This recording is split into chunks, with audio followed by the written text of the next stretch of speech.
আমি প্রফেসর মোহাম্মদ হানিফ শিশু হাসপাতালের কিডনি রোগ বিভাগের বিভাগীয় প্রধান। এখানে অধ্যাপক হিসাবে শ্যামলী শিশু হাসপাতালে অধ্যাপনা করতেছি এবং রোগীর দেখাশোনা করতেছি। আজকে আমরা বাচ্চাদের কিডনি রোগ সম্বন্ধে আলোচনা করব। যে কোনো রোগ নিয়ে আমরা আলোচনা করি না কেন আমাদের দুটো জিনিস স্মরণ রাখতে হবে। প্রথমত হচ্ছে জন্মগত কোনো ত্রুটির কারণে বাচ্চাদের কিডনি প্রবলেম হতে পারে, অথবা জন্মের পর পারিপার্শ্বিক অনেক কারণে অসুস্থতার কারণে কিডনি আক্রান্ত হতে পারে। প্রথমে আমরা জন্মগত কিডনি রোগ সম্বন্ধে আলোচনা করব। জন্মগত কিডনি রোগের বিরাট একটা অংশ হচ্ছে যখন বাচ্চা মায়ের পেটের মধ্যে থাকে তখন ওই সময় সে কী অবস্থায় থাকে, বা কোনো এনভায়রনমেন্টাল ফ্যাক্টর বা মায়ের কোনো অসুখ বা মায়ের কোনো নিউট্রিশন, এটা কিডনি রোগকে আক্রান্ত করতে পারে। আমাদের খেয়াল রাখতে হবে জন্মের সময় পার্টিকুলারলি প্রথম 3 মাস আমাদেরকে সচেতন থাকতে হবে। প্রথম 3 মাসে যদি মায়ের কোনো ইনফেকশন হয় তাহলে বাচ্চার ব্রণকে আক্রান্ত করতে পারে। তারপর আমাদের খেয়াল রাখতে হবে জন্মগত কোনো পারিবারিক রোগ আছে কিনা, যেটা আমরা জেনেটিক রোগ বলি, সেই রোগ যদি থাকে আমাদের তাহলে সচেতন থাকতে হবে। তাহলে জন্মের পর প্রাথমিক ব্যবস্থা বা ডায়াগনোসিস করার ব্যবস্থা করলে অনেক ক্ষেত্রে প্রাথমিক পর্যায়ে আমরা রোগটা নির্ণয় করতে পারি। মায়ের কোনো ডায়াবেটিস থাকলে, ব্লাড প্রেশার থাকলে, ইউরিনে কোনো ইনফেকশন থাকলে অবশ্যই জন্মের পর আমাদেরকে বা প্রেগনেন্সি টাইমে আমাদেরকে আলট্রাসাউন্ড করে দেখতে হবে। আলট্রাসাউন্ড একটা গুরুত্বপূর্ণ একটা ইনভেস্টিগেশন, যেটা আমরা প্রেগনেন্সির সময় করলে অনেক সময় জন্মের কিডনির ত্রুটিগুলো আমরা ভালোভাবে বুঝতে পারি। সেই জন্য প্রেগনেন্সি অবস্থায় আমাদের আলট্রাসাউন্ড করতে হবে এবং জন্মের পরেই দেখতে হবে কোনো রকম ত্রুটি আছে কিনা। তারপর জন্মের পরপরই আমাদেরকে খেয়াল রাখতে হবে একটা বাচ্চা জন্মের পরপরেই প্রস্রাব করে।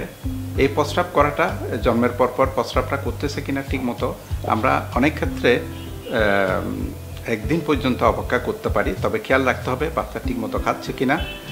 যদি দেখি যে প্রস্রাব ঠিক মতো হচ্ছে না, 5-6 ঘন্টা মানে 6-7 ঘন্টার মধ্যে প্রস্রাব হচ্ছে না, তবে ফিজিক্যালি বাচ্চাকে দেখতে হবে তার কিডনিতে কোনো ত্রুটি আছে কিনা। যেমন প্রস্রাবের থলিটা আমরা পরীক্ষা করে দেখতে পারি, বা কিডনিটা আমার হাতে লাগতেছে কিনা সেটা দেখতে পারি, বা জন্মগত অন্য জায়গায় শারীরিক কোনো ত্রুটি আছে কিনা দেখতে পারি।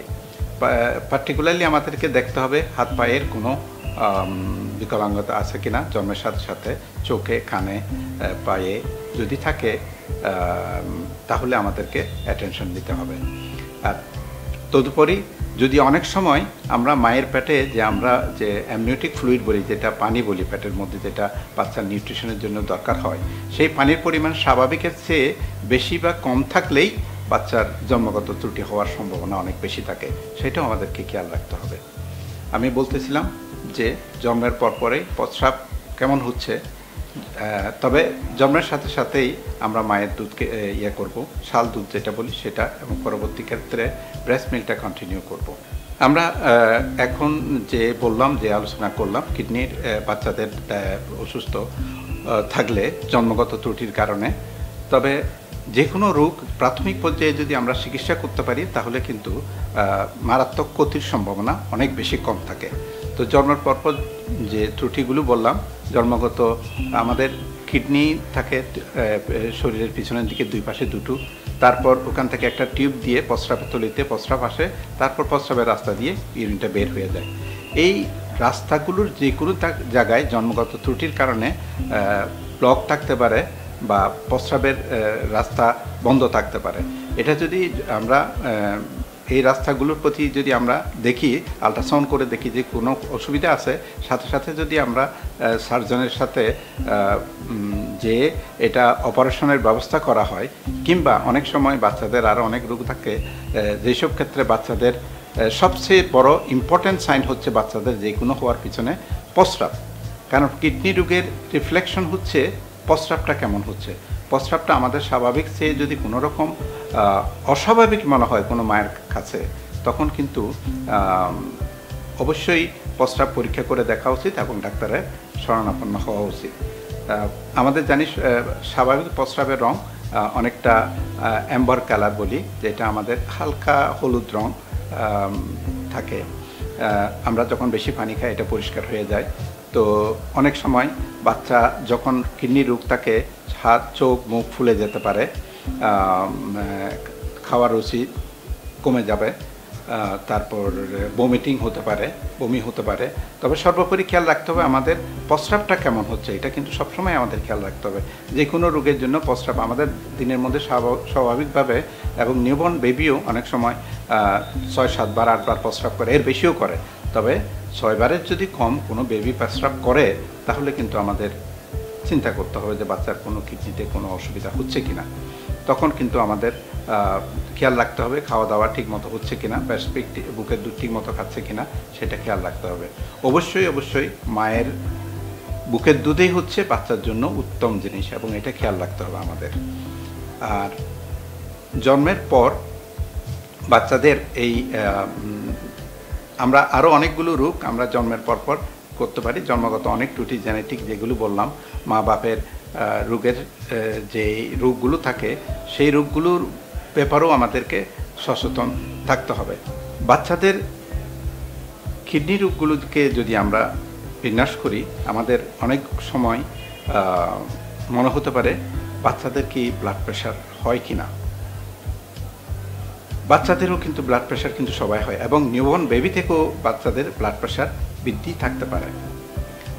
যদি ফ্যামিলিগতভাবে ব্লাড প্রেশার থাকে, ফ্যামিলিগতভাবে যদি স্ট্রোক থাকে, হিস্ট্রি থাকে, অবশ্যই বাচ্চাদের ব্লাড প্রেশার পরীক্ষা করাই দিতে হবে।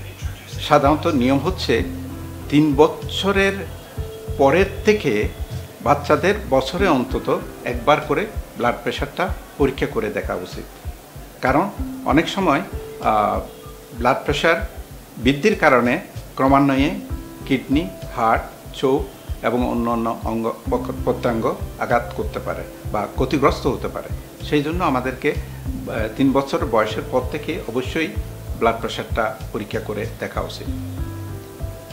কিডনি রোগের আরও অন্যান্য কারণগুলোর মধ্যে কিডনির প্রদাহ, যেটা আমরা বলি গ্লোমারুলোনেফ্রাইটিস, সাধারণত এটা স্ট্রেপ্টোকক্কাস নামক জীবাণু দ্বারা আক্রান্ত হয়। গলায় ইনফেকশন কিংবা কুসপাস্টা কিংবা কানের ইনফেকশন থেকে এই রোগ আক্রান্ত হওয়ার পর যদি সকালবেলা আমরা লক্ষ্য করি বাচ্চার চোখ মুখ একটু ফোলা মনে হয়, তখন খেয়াল রাখতে হবে। এবং সাথে সাথে যদি প্রস্রাব কম হয়, আর যদি প্রস্রাব সাথে রক্ত যায় কিংবা লাল রঙের প্রস্রাব হয়, তাহলে সেই ক্ষেত্রে আমাদেরকে স্মরণ রাখতে হবে যে বাচ্চার হয়তো কিডনির কোনো অসুবিধা হচ্ছে। তখন প্রস্রাব করলে প্রস্রাবের সাথে যদি প্রোটিন, রক্তকণিকা যায়, তাহলে আমরা বুঝতে পারবো যে বাচ্চার কোনো রকম কিডনিতে অসুবিধা হচ্ছে। সেই ক্ষেত্রে অবশ্যই চিকিৎসা করলে, যেমন গলার ইনফেকশন বা অন্যান্য ইনফেকশন, সাথে আমরা যদি প্রস্রাব যে কম হচ্ছে এটার জন্য ডায়াবেটিক্স বলি, এগুলো ব্যবস্থা করার পর ক্রমান্বয়ে আস্তে আস্তে বাচ্চা ভালো হয়ে যায়। বেশিরভাগ ক্ষেত্রে এই রোগ থেকে আমরা পরিত্রাণ পেতে পারি। আরেকটা কিডনি রোগের ব্যাপারে আমি এখানে আলাপ করব, সেটা হচ্ছে কিডনি ফেলিউর, যেটা বলি আমরা তাৎক্ষণিক কিডনি বিকল হয়ে যাওয়া। তাৎক্ষণিক কিডনি বিকল হয়ে যাওয়ার প্রধান কারণ হচ্ছে কিডনি, আমাদের শরীরে যে রক্ত আছে, রক্ত কিন্তু 5 ভাগের 1 ভাগ রক্ত কিন্তু কিডনি দিয়ে প্রবাহিত হয়। যদি এটা কোনো কারণে ঠিকভাবে পরিচালিত হতে না পারে, তাহলে কিন্তু কিডনি আক্রান্ত হতে পারে। যেমন ধরেন আমাদের ডায়রিয়া হয়, কিংবা ডায়রিয়া, জ্বর কিংবা ডায়রিয়া বা ভমিটিং হয়, তখন শরীর থেকে আমাদের উল্লেখযোগ্য পরিমাণ পানীয় জল বের হয়ে যায়। এই বের হয়ে যাওয়ার পর আমাদের সবসময় খেয়াল রাখতে হবে এই যে পানীয় জল যা বের হয়ে যাচ্ছে তা আমাদেরকে পরিপূরণ করে দিতে হবে। ইন দি ফর্ম অফ কীভাবে দেবো, আমরা ওটস স্যালাইন যেটা বলি, আমরা ওটস স্যালাইন খাওয়াইয়ে যে পরিমাণ পানি আমাদের শরীর থেকে বেরিয়ে যাচ্ছে ওটা আমাদেরকে রিপ্লেস করে দিতে হবে। তাহলে কিন্তু আমরা এই কিডনির যে তাৎক্ষণিক কিডনি নষ্ট হয়ে যাওয়ার হাত থেকে আমরা পরিত্রাণ পেতে পারি। তবে এখানে একটা জিনিস খেয়াল রাখতে হবে যে ওটস স্যালাইনটা যখন আমরা অনেক সময়, বিশেষ করে আমরা অনেকে করি কি, প্রপারলি ডাইলিউশন করি না। প্রপারলি ডাইলিউশন করি না মানে কি, যেভাবে লেখা থাকে, যেমন কিডনির প্যাকেটগুলোতে লেখা থাকে 500 ml ফ্লুইড, 500 ml মানে ½ লিটার বা অর্ধ সের, এই পরিমাণ পানিতে ডাইলিউট করতে হবে। কিন্তু অনেক সময় আমরা করি কি একটা প্যাকেট থেকে অল্প পরিমাণ নিয়ে অল্প পরিমাণ পানির সাথে ডাইলিউট, এই ক্ষেত্রে এই যে লবণ যেটা আছে সেই লবণটা যদি বেশি আমাদের শরীরে চলে যায় তখন কিন্তু এই লবণগুলো ঠিকমতো বের হতে না পারলে শরীরে কিন্তু ক্ষতিগ্রস্ত করতে পারে। সেই ক্ষেত্রে কিডনি, ব্রেইন সব জায়গায় কিন্তু আঘাত করতে পারে যখন শরীরের লবণের পরিমাণটা বেড়ে যায়। আমাদের শরীরে যখন ডায়রিয়া হয় কিংবা বমি হয় বা অনেক সময় জ্বরের কারণে শরীর থেকে পানীয় জল কিন্তু বের হয়ে যায়, ঠিক ওই পানীয় জল যদি আমি রিপ্লেস না করি তাহলে কিন্তু শরীরে এটার ঘাটতি হতে পারে।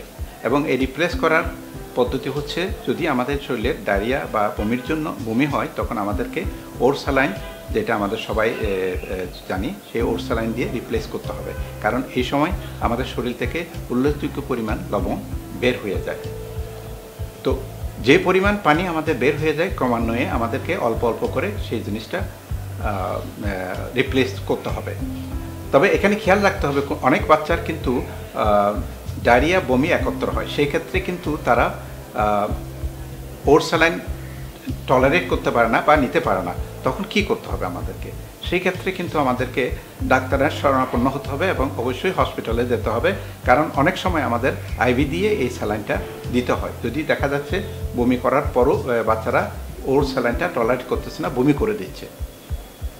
এখানে আরেকটা জিনিস খেয়াল রাখতে হবে, আমরা ওর স্যালাইনটা কীভাবে ডাইলিউট করব, কারণ আমরা অনেকগুলো বাচ্চা পাই এখন যাদের লবণের পরিমাণ শরীরে বেড়ে যাচ্ছে।